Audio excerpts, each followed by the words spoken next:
Au TEP, les gars, l'heure grave. Abonnez-vous et partagez. Au Conseil islamique malien, ils sont sortis prendre des décisions contre les kémites. Je vous laisse écouter version française parce que je sais que les gars, il y a plein de gens qui me suivent, qui ne comprennent pas Bambara. J'avais fait depuis le jour qu'ils ont fait le communiqué en version Bambara. Du coup, les gars, ils sont sortis, ils ont pris les mesures qu'ils ne peut pas vivre avec les kémites, ils ne peut pas manger ensemble, les kémites ne peuvent pas marier les femmes musulmanes, les musulmans, les hommes musulmans, ils ne peuvent pas marier les femmes kémites, les reines. Ça veut dire, non. Les reines même, oui, parce que les reines, les reines, ils ne peuvent pas accepter ça, les gars. Donc, je vous laisse écouter vous-même. Vous allez voir tous les jours ce que je vous répète ici. C'est eux-mêmes qui vont confirmer. Religion, le but de religion en Afrique, c'est combattre nos ancêtres, combattre nos cultures, combattre nos valeurs. Parce que les kémites, ils disent quoi? Les kémites, ils disent, ils suivent leurs ancêtres. Ils ne veulent pas suivre les ancêtres des autres. Donc, vous venez nous dire que non, les gens qui suivent leurs ancêtres sur leur terre, qui n'ont pas droit, que c'est les gens à combattre. Franchement, les gars, vous qui croyez à toutes ces religions, vous devez vous poser des bonnes questions. Parce que dans ce monde, tout le monde suit ses ancêtres. À part de l'Afrique, dans le monde, tous les pays différents, ils prient à leur langue maternelle.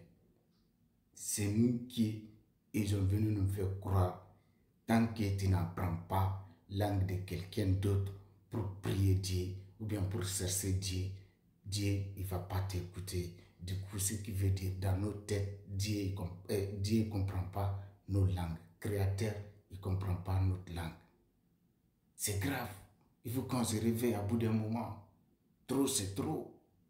Les gens là, ils sont venus s'imposer leur culture. Venir imposer ta façon de vivre, c'est les gens. C'est une façon de... C'est de colonisation, les gars. Il faut qu'on se réveille. Je vous laisse écouter, les gars. C'est trop grave. Mohamed Boun Abdallah, ainsi que sur toute sa famille et ses compagnons. La Conférence nationale des oulémas est l'autorité suprême du Haut Conseil islamique en matière d'interprétation et d'élucidation théologique et doctrinaire, composée de 80 oulémas sélectionnés dans toutes les régions du Mali.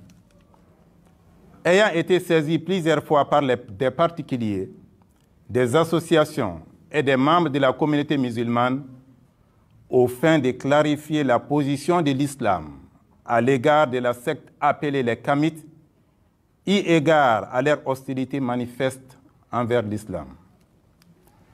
Après avoir examiné la question selon la règle islamique, la conférence a émis 7 fatwas afin d'orienter les musulmans sur cette question. 1.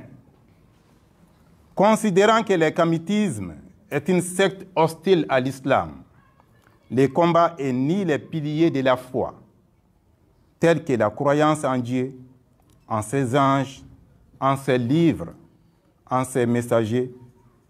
Pour ces motifs, cette secte et les doctrines similaires ainsi que leurs adeptes sont considérés comme des infidèles kafrs. Je répète. Pour ces motifs, cette secte et les doctrines similaires ainsi que leurs adeptes sont considérés comme des infidèles kafrs. 2. À cet effet, il est interdit tout mariage entre les adeptes de ces doctrines et les musulmans, en raison de leur mécréance. Il n'est pas permis de contracter ou de maintenir un mariage entre un homme kamite et une femme musulmane, ni entre une femme kamite et un homme musulman. 3.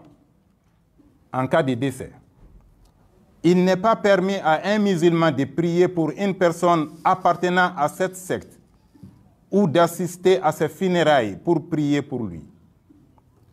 Il n'y a aucun héritage entre lui et ses proches musulmans. 4.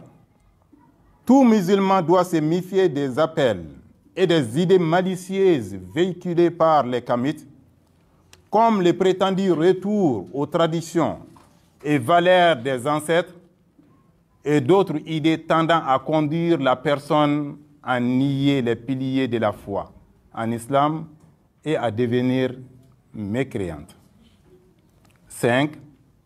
Néanmoins, la porte de repentance reste ouverte pour les adeptes de cette secte infidèle afin de redevenir un bon musulman. Allah dit, je